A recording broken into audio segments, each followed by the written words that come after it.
Madame, Messieurs, bienvenue à cette grande édition du journal chez Congo Buzz Télévision. En voici les principales articulations. Après 3 jours des opérations de démolition des constructions anarchiques à Kintambo par l'hôtel de ville, la population continue de réclamer ses droits. La République démocratique du Congo célèbre ce mercredi 30 avril la journée nationale de l'enseignement. L'excellence Raïssa Malou, ministre de l'Éducation nationale, a salué la bravoure de l'enseignant congolais. Madame, Messieurs, une fois de plus, bienvenue à cette édition de journal. Afin de faire ses adieux, l'ambassadeur extraordinaire plénipotentiaire de la Suisse en RDC s'est entretenu avec le président Félix Antoine Tshisekedi.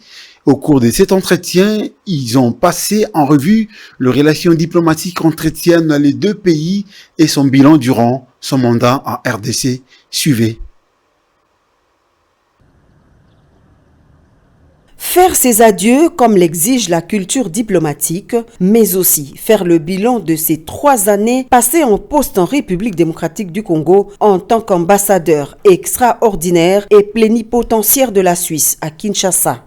Le diplomate helvétique en fin mission parle des moments forts qui ont marqué son mandat en RDC, notamment la visite des 5 jours du président de la Confédération helvétique en RDC. Faire les au revoir, c'est toujours faire aussi un bilan, des 3 années que j'ai pu passer ici, rappeler les moments forts qu'on a eus. Je pense notamment à la visite présidentielle il y en a 2 ans où le président de la Confédération suisse avait passé 5 jours ici au pays, mais aussi les autres domaines d'intérêt commun, notamment aussi la guerre à l'Est, le climat des affaires, les entreprises suisses qui sont intéressés à investir au pays. Donc tout ça a été au menu, donc on a pu parler un peu de tous ces sujets, mais aussi remercier les autorités congolaises de l'accueil ici au pays. J'ai passé 3 années magnifiques ici à Kinshasa et dans le pays, et quand on quitte, on a toujours quelques larmes aussi, parce qu'on n'aime pas quitter, mais je garderai les bons souvenirs, et j'espère revenir un jour en tant que touriste et visiter encore les coins que je n'ai pas encore eu l'occasion. La Suisse et la République démocratique du Congo entretiennent d'excellentes relations bilatérales marquées par plusieurs projets d'intérêt commun dans divers domaines. Une coopération vieille depuis les années 1960. On est des amis pratiquement depuis l'indépendance. Je pense qu'on a essayé de tisser davantage des liens ces dernières années dans plusieurs domaines. Aujourd'hui, on a plusieurs entreprises suisses qui sont actives au pays et qui ont aussi des projets d'investir davantage. Mais la RDC est en même temps aussi un pays prioritaire pour la coopération internationale de la Suisse. On est très active dans l'aide humanitaire, mais aussi la coopération bilatérale, donc de développement, où on travaille directement avec des acteurs locaux pour le bien-être et le développement de la population congolaise. Pour rappel, le président de la Confédération helvétique, Alain Berset, avait effectué une visite officielle en RDC du 12 au 16 avril 2023. Reçu par son homologue Félix Antoine Tshisekedi Tshilombo, la visite était placée sous le signe de l'aide humanitaire avec une descente à l'est de la RDC en signe de solidarité aux nombreux réfugiés congolais victimes de l'agression du Rwanda et de ses supplétifs du M23.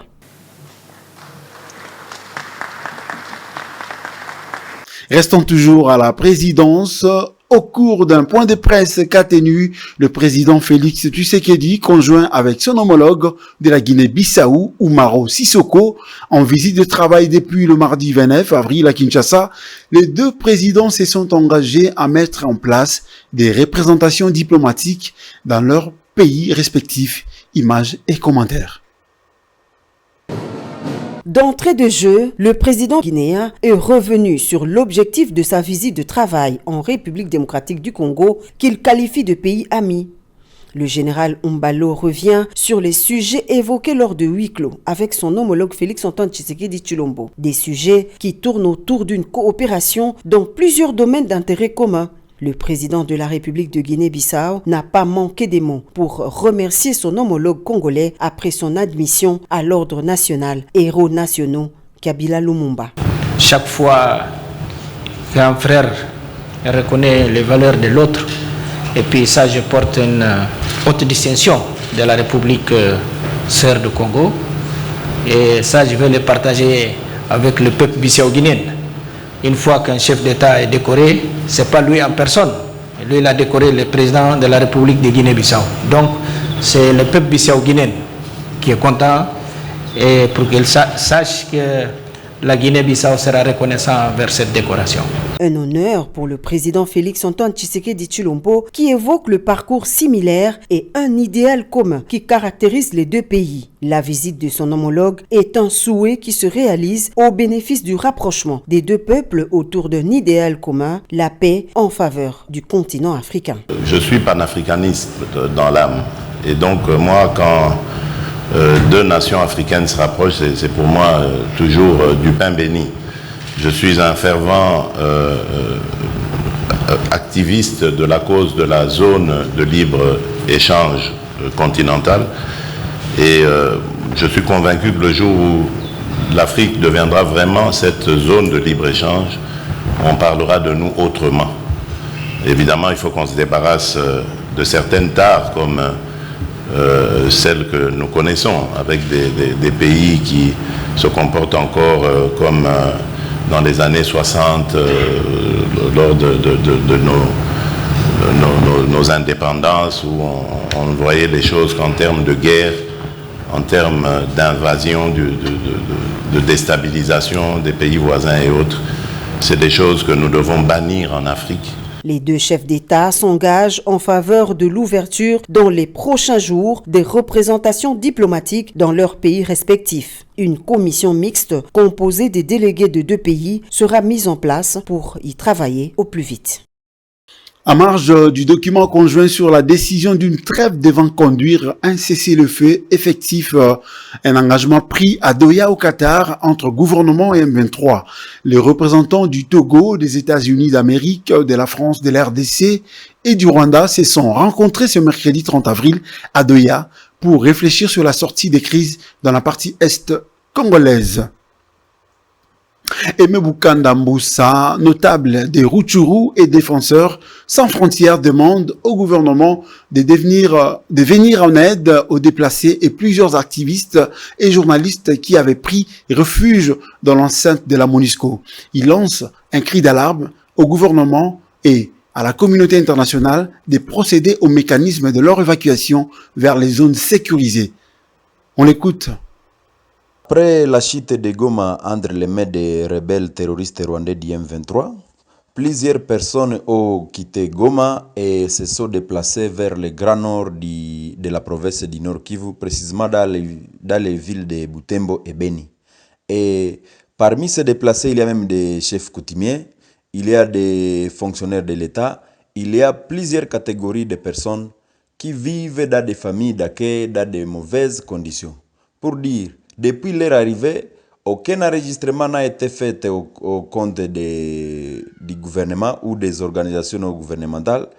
À cela, ces personnes s'ajoutent à d'autres déplacés qui avaient fui la guerre dans les années passées. Pour dire, nous plaidons auprès du gouvernement et organisations non gouvernementales de voir comment enregistrer les déplacés venus des zones en conflit et de pouvoir les venir même en aide, vu que la vie en déplacement n'est pas facile. Se déplacer nécessite une aide humanitaire urgente de la part du gouvernement d'abord et de la part des organisations non gouvernementales. À cela s'ajoute une vague des activistes des droits humains et journalistes qui avaient fui dans les enceintes de la MONUSCO et aujourd'hui une centaine et même voire des milliers de journalistes et défenseurs des droits de l'homme sont coincés encore dans les enceintes de la MONUSCO dans la ville de Goma et cela 3 mois. Et nous signalons que les conditions que vivent ces activistes des droits humains et journalistes dans les enceintes de la MONUSCO ne sont pas bonnes. D'où nous plaidons pour leur évacuation de Goma vers les zones censées être en sécurité. Et nous regrettons d'une part la SADC qui vient de quitter Goma ce mardi 29 avril pour leur pays d'origine, en laissant la population de Goma dans une grande souffrance. Pour dire, nous demandons au pays de la SADC, au pays de l'East Africa Community, de pouvoir venir en aide à la population de Goma qui demande une libération urgente vu que Comme annoncé dans le sommaire, la démolition des maisons anarchiques construites à la place de la gare de Lonatra Kintambo continue son bonhomme de chemin sur place et les victimes condamnent cet acte qu'elles qualifient d'arbitraire et menacent de saisir les instances judiciaires. Héritier Chakoté, présent. Alors, déjà à son 4e jour, l'opération de démolition des maisons à la gare de Kitamo Magasin continue. Jusque-là, selon la coordonnatrice du ministère des Infrastructures que nous avons rencontrée sur le terrain, cette opération vise tout simplement à démolir toutes ces maisons qui ont été construites anarchiquement à cette place de la gare pour créer un parking de taxis et taxis-bus, mais aussi pour des taxis moto. On l'écoute. Quand vous êtes à Kitamo Magasin, la circulation n'est pas fluide. Et pour rendre la situation fluide, on sait qu'on a un problème de parking pour le transport public, mais aussi pour le privé. Mais on a eu beaucoup de constructions anarchiques ici, où à un moment, il fallait que l'État reprenne la main pour que nous puissions aménager cet espace. Et ici, on prévoit exactement ceux qui sont dans la rue, mais à réaménager. Et cet espace sera réaménagé pour des parkings, pour les taxis, les motocyclistes, mais aussi les véhicules privés.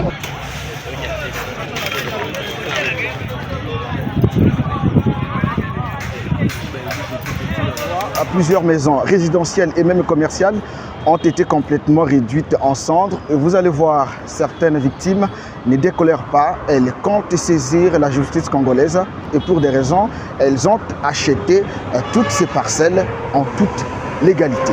Na saisir la justice pour les Congolais, naza na ngai nazomona naza na ba droit na ngai. Naza na droit na po sous-bassement ezali avant na sombao. Na kangama ki côté ba le ba pesa biso contrat précaire. To kangami te to yebi nini lobi contrat précaire. Sikoyo. Sikoyo. Balandi biso na côté bango batekela déjà bateka na ba cadastre. Na ba ibanisme. Ba plan on a basala. Ba numéro cadastral ba pesa.